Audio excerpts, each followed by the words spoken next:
ልጅን ይዘሽብኝ ወደ መቀሌ ልትሄጂ ነው? ያው መቀሌ ያለ እሷ እንዴት ነው መኖር የምችለው?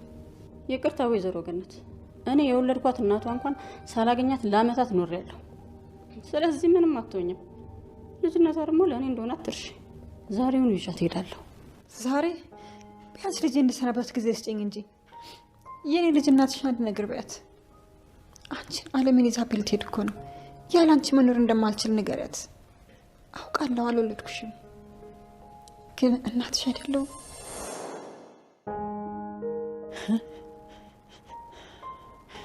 ያለ ልጅ መኖር አልችልም። እንዴ ወይዘሮ ገነት፣ ቆይ ለምንድን ነው ልጄ እንደዚህ የምታስጨንቂያት? እስከ ዛሬም ስላሳደግሽልኝ አመሰግናለሁ። ከዚህ በኋላ ደግሞ እኔ እናቷ አለሁ። እሺ ባታገኛት ራሱ በጣም ደስ ይለኛል። እሺ አመሰግናለሁ። የወላድ መካን እንደሆንኩ አውቃለሁ። ብሌንን የመሰለች ልጅ ስለሰጠሽኝ አመሰግናለሁ። ህይወቴን ሙሉ አድርገው ነበር። አሁን ግን ስትወስጂብኝ ባዶ ይሆናል። አይሆንም ብዬ አላስቀራት ነገር አልወለድኳት።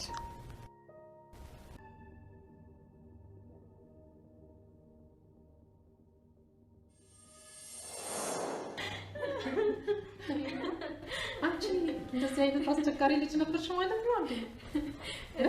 እኔ ከልጅነቴን አላስታውስም። እናቴ እስኪ ሌላም ነገር ንገሪኝ። ምን ልንገርሽ? የኔ ልጅ አንቺን አይደለም ወላጅ እናቴን ነው።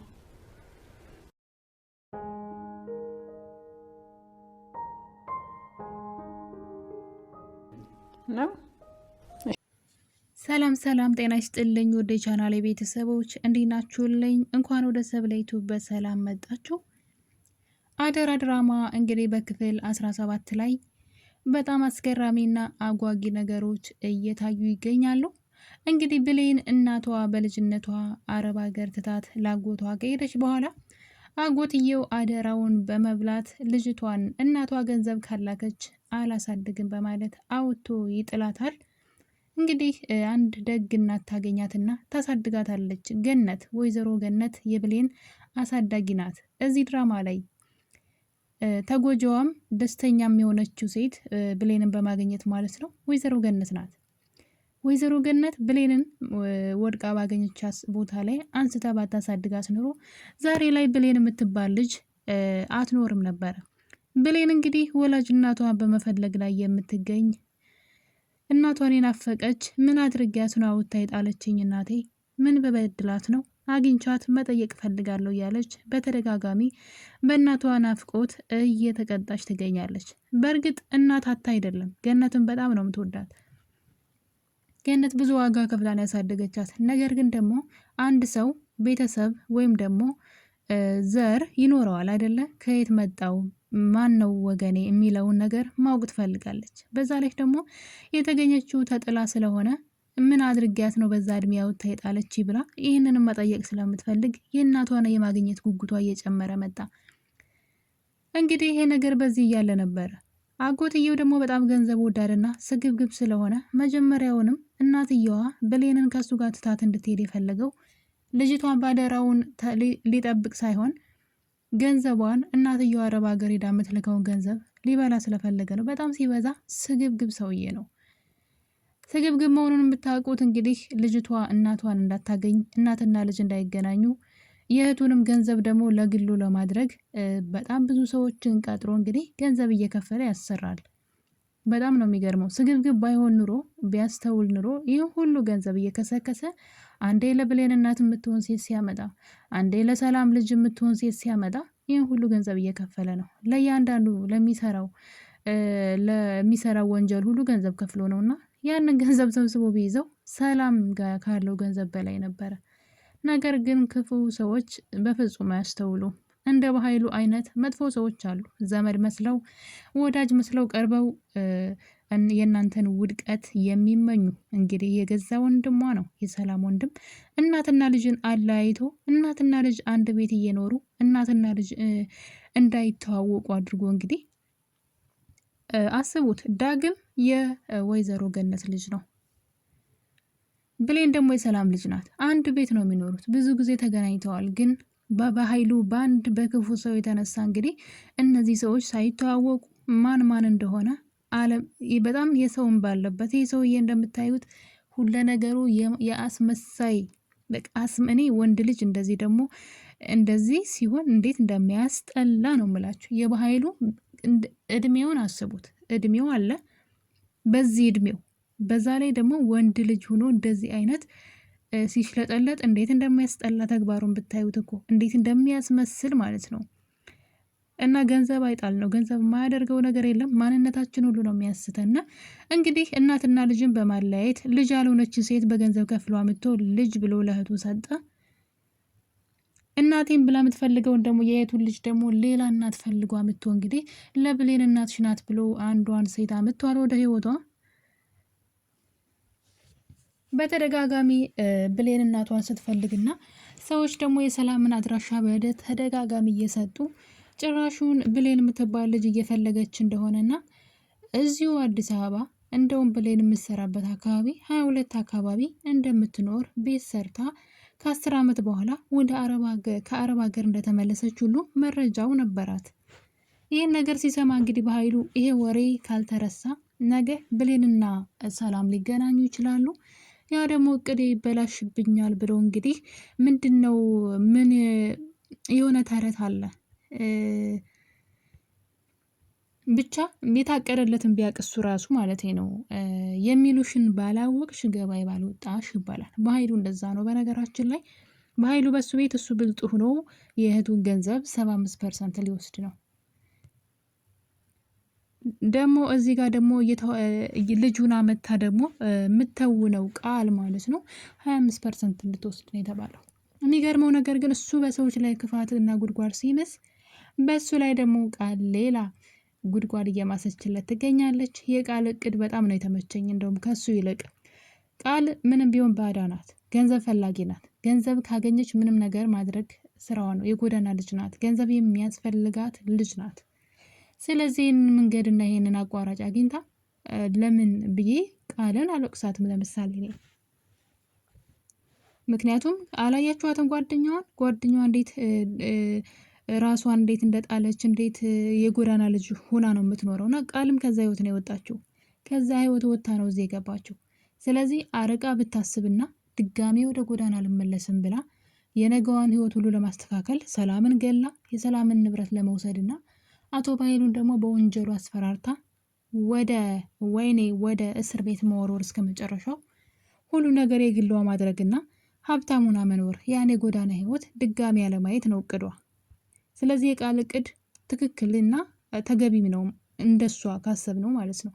ልክ ናት ብዬ ሳይሆን አቶ በኃይሉ ግን እህቱ ልጅን ካመጣህልኝ ገንዘብ ሰጥሃለሁ፣ ገንዘብ የምትፈልገውን ሁሉ ገንዘብ ሰጥሃለሁ ብለዋለች። የእህቱ ንብረት የእሱ እንደማለት ነው። ተካፍለው መብላት መኖር እየቻሉ እሱ ግን የእሱ ያልሆነን ማለት የሰዎችን ህይወት ለማመሰቃቀል ሲሄድ የእሱን ህይወት ሌሎች ሰዎች ሊያመሰቃቅሉለት ነው። እና የበኃይሉ መጨረሻ በጣም ነው የሚያስፈራው። እንደውም ከቃል በላይ የበኃይሉ መጨረሻው እንግዲህ ቃልም ሌላ ጉድጓድ እየማሰችለት ነው። አሁን ላይ ቃል ስለሱ ጥሩ ነገሮችን እያደረገች እሱ ከጎኑ ሆኖ እንዲያግዛትና ሰላምን እንዲያሸንፍላት ትፈልጋለች። ምክንያቱም ብቻዋን ከሆነች ነገሩ ሁሉ በአንዴ ግልጽ ነው የሚወጣባት። ስለዚህ የውጩን በኃይሉ እንዲከላከልላት ትፈልጋለች። ከዛ ግን ሁሉ ነገር በእጇ ማድረግ ስትጀምር በኃይሉን ገፍትራ ትጥለዋለች። እና እቅዷ በጣም ነው የተመቸኝ። ትክክለኛ እቅድ ነው ያቀደችው። በኃይሉ ግን ምንም እቅድ የለውም። ምንም የገዛ እህቱን እስኪ ያስቡት። የገዛ እህቱን እናትየዋንም ልጇንም ነው እያሰቃየ ያለው። እና እንግዲህ የሰላምና የብሌን አንድ ቤት እየኖሩ እናትና ልጅ መሆናቸው አለመተዋወቃቸው በጣም ነው የሚያንገበግበኝ። የምሬ ነው የምላችሁ። ቁጭ ብለው አንድ ቀን እንኳን ብሌን ራሱ ስለ እናቷ እንኳን ምንም ነገር አጫውታት አታውቅም። የት እንደተገኘች እንዴት እንደነበረች እናቷ የት እንደሆነች ምንም ነገር አውርታ አታውቅም። ምናልባት ለሰላም የሆነ ነገር ብትነግራት የሆነ መፍትሄ አይጠፋም ነበረ። ሰላምም ልትጠራጠር ትችል ነበር። በዛ ላይ ደግሞ ብሌን ቃል የሰላም ልጅ እንዳልሆነች ጠንቅቃ ታውቃለች። ሰላምን ገላ ንብረቷን መውሰድ እንደምትፈልግም ይህንንም ስታወራ ሰምታታለች። ታዲያ ምን ነው አሁን ላይ ከእናቷ ጋራ እዛ አካባቢ ልትሄድ ፈለገች? ብሌን በእርግጥ ከዚህ በኋላ አትሄድም። ምክንያቱም ደግሞ እንግዲህ በክፍል 17 ላይ የብሌን እናት ወደ ቤቷ በጣም አዝና ሄዳ ነበረ። ምክንያቷ ደግሞ የብሌን ወላጅ እናት ነኝ ባይዋ ሴት ናት፣ አልማዝ። አልማዝ እንግዲህ ገነትን በጣም መጥፎ መጥፎ ቃላቶችን በመወርወር ልቧን ሰብራታለች። አስቡት እስኪ ጥላችኋት የሄዳችሁትን ልጅ አሳድጋ የጠበቀች ሴት አደራ ሳሰጧት፣ ለዛውም መንገድ ላይ አንስታ ያሳደገችን ሴት ብታገኟት ምንድን ነው የምታደርጉላት? ለዛች ሴት እውነት ለዛች ቤት ለዛች ሴት ምንስ አታደርጉ? ህይወቷን አትቀይሩ? ብትችሉ እስኪ አስቡት። የማታውቋት ልጃችሁ እኮ በህይወት ላትኖር ትችል ነበረ አደለ?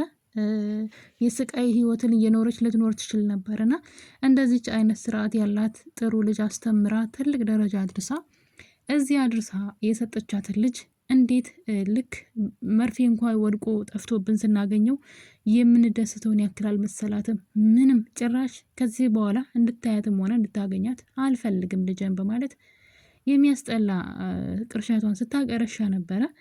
እና እዚህ ጋር እንግዲህ ብሌን ትልቅ ስህተት ሰርታለች። ስታወራም ያው የእናት ናፍቆት ነው፣ ግን አታውቃትም እኮ የማያውቁት ሀገር አይናፍቅም ይባላል።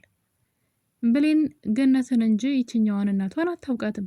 ግን ገነት አሳዳጊዋ እንደሆነች ስለምታውቅ ወላጅ እናቷን እንግዲህ ማለት እኔ እንጃ አላቅም፣ ብቻ እንዴት እንደዛ እንዳደረገች ባላቅም፣ ግን ገነትን በጣም አስከፍታት ነበረ። ስትሄድም ትታት ነበረ። ገነት በጣም ስለከፋት እንግዲህ ወደ ቤቷ ከሄደች በኋላ ከዚህ በኋላ የምኖርለት አላማ የለኝም፣ ልጅ ነበረ ልጅም የለም አለች።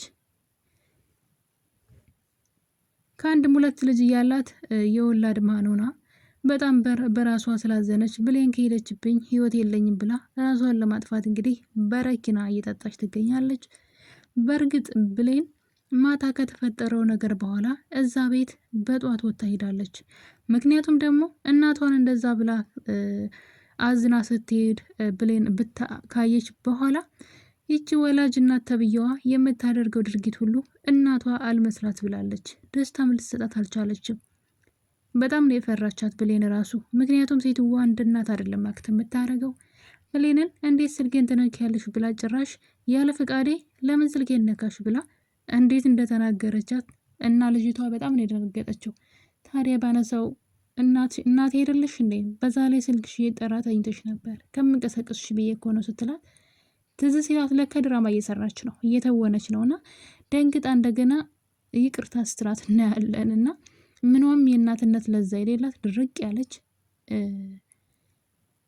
እንዴት አይነት ቃላቶች እንደምትወረውርባት ምናምንና ብሌን ያ ነገር አላስደስታትም። ጭራሽ ሴትዋን ካገኘቻት በኋላ በቃ እንትን አለ ማለት በቃ ምንም አይነት የእናትነት ስሜት አልሰማት አለና ደስተኛ ስላልሆነች ብሌን እንግዲህ በሌሊት ወጣ ውጭ ላይ ስለ አሳዳጊ እናቷ እያሰበች ነበር። እንዴት አዝና እንደሄደች፣ እንዴት እንደተከፋችና እንዴት ልቧ እንደተሰበረ ስለ ገነት ማሰብ ጀመረች። እና የሰራችው ነገር ሁሉ ስህተት እንደሆነ አሰበች እና ብሌን አለቀሰች። በመጨረሻም እንግዲህ ነጋ አልነጋ ሳትል ነበረ በጧት ተነስታ ወደ እናቷ ቤት ሄደችው። እናትየዋ ደግሞ ወላጅ ነኝ ባይዋ ማለት ነው ልጅቷን ከዛ አካባቢ ይዛ ለመጥፋት ተዘጋጅታ ነበረ። ብሌን ግን ማታ ያየችው ነገር ሁሉ አልጥማት ስላለ፣ ምክንያቱም ደግሞ እናት ተብዬዋ ከአቶ በኃይሉ ጋር ያላት ግንኙነትም ብዙም ደስ አላላትም። በዛ የተነሳ እንግዲህ በሌሊት ተነስታ ወደ አሳዳጊዋ ቤት ሄዳለች። ብሌን አሳዳጊነቷ መርዝ ነው በረኪና እየጠጣች ነበረ። እንግዲህ ደርሳ ታድናታለች ብለን ተስፋ እናደርጋለን። ምክንያቱም ደግሞ ወይዘሮ ገነት በፍጹም መሞት የለባትም። ወይዘሮ ገነት በጣም የተሻለ አሁን ካለችበት ቤት የተሻለ ቤት ኑሯት የተሻለ ህይወት መኖር አለባት። ይህን ደግሞ ሰላም ታደርግላታለች። የጊዜ ጉዳይ ነው እንጂ ብሌን የሰላም ልጅ ስለሆነች የሰላም የሆነ ነገር ሁሉ የብሌን ነው። ሰላም ደግሞ ገነትን የተሻለ ህይወት መስጠት ግዴታዋ ነው። እና እንግዲህ ይችኛዋ ግን ውለታ ቢስ ይህንንም ትወና ማለት ይሄኛው ምንድን ነው የሚባለው? ስለ ብሌን ስታጠና ይሄኛውን ፓርት ረስተዋለች።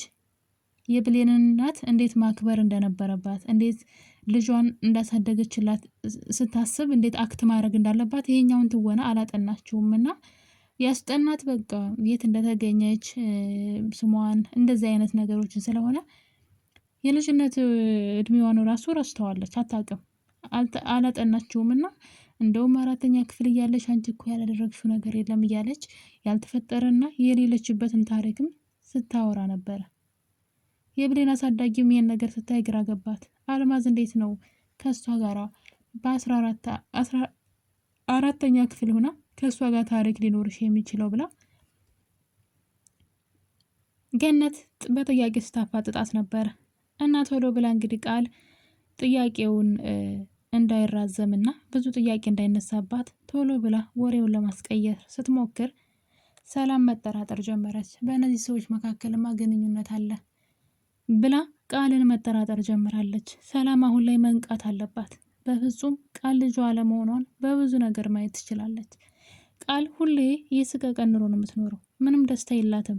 ኮሽ ባለ ቁጥር ለኔ ነው እያለች በመደንገጥ ነው ላይ ነው የምትገኘው። ስለዚህ ሰላም ልትነቃ ይገባል። ብሌንም ደግሞ በፍጹም ሰላምን ትታ ከዛ አካባቢ መሄድ የለባትም። ምክንያቱም ደግሞ ሰላምን ሊገሏት እንደሆነ ንብረቷ እስካሁንም ሳይገሏት የቆዩት ቤቱ በስሟ አልዞረም ገና። ለዛ ነው ቤቱ በስሟ ካልዞረ ደግሞ የቃል ቤት መሆን አይችልም። የእናቷ ንብረት የሆነን ነገር ብቻ ነው ቃል መውረስ የምችለው።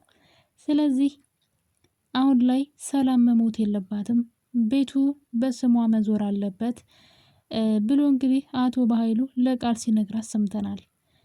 እና እስካሁን ድረስ እንግዲህ መርዙን የሚያቆዩት በዚህ የተነሳ ነው። በተደጋጋሚ ሊገሏት መርዝ ሲሰጧት ብሌን ደግሞ ከዛ መርዝ ስታድናት አይተን ነበረ።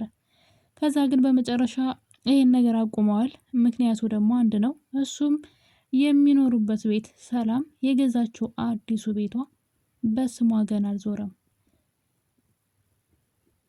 ስለዚህ የሰላም ቤት በስሟ ሲዞር እሷን መግደል ነው ሀሳባቸው። ይህን ነገር ደግሞ ብሌን ጠንቅቃ ታውቃለች። ይህን እያወቀች ብሌን ሰላምን ትታት ከዚህ መሄድ የለባትም። በዛ ላይ ደግሞ ዳግም ሚስጥራቸው ሰምቷል፣ ወይም ደግሞ ሚስጥራቸው 3ኛ ወገን ላይ ደርሷል። በነገራችን ላይ ሳሚ የብሌን አፍቃሪ ማለት ነው ይህን ነገር አያውቅም። አቶ በኃይሉ ከሱ ደብቆ ነው ይህን ስራ እየሰራ ያለው። እሱ ይህን ነገር ቢሰማ ያግዛታን ብዬ አስባለሁኝ። ምክንያቱም ስለሚወዳት እንድትጎዳ አይፈልግም ብዬ አስባለሁ። ሌላው ግን የዳግም ስህተት ነው። እንግዲህ ዳግም ሚስጥሩን ለሰላም ለብቻዋ ከመንገር ይልቅ በሁሉም ፊት ቃልን ሊያዋርዳት እያሰበ ይገኛል። ምናልባትም ወይ ስልክ ተደውሎ ሰላም ትታ ካልወጣች የቃል ሚስጥር ሊወጣ ነው። ውድ ቤተሰቦቼ እንግዲህ ክፍል 17 ይህን ይመስል ነበር። በቀጣይ በክፍል 18 እስከምንገናኝ ቸር ቆዩልኝ። ባይ ባይ።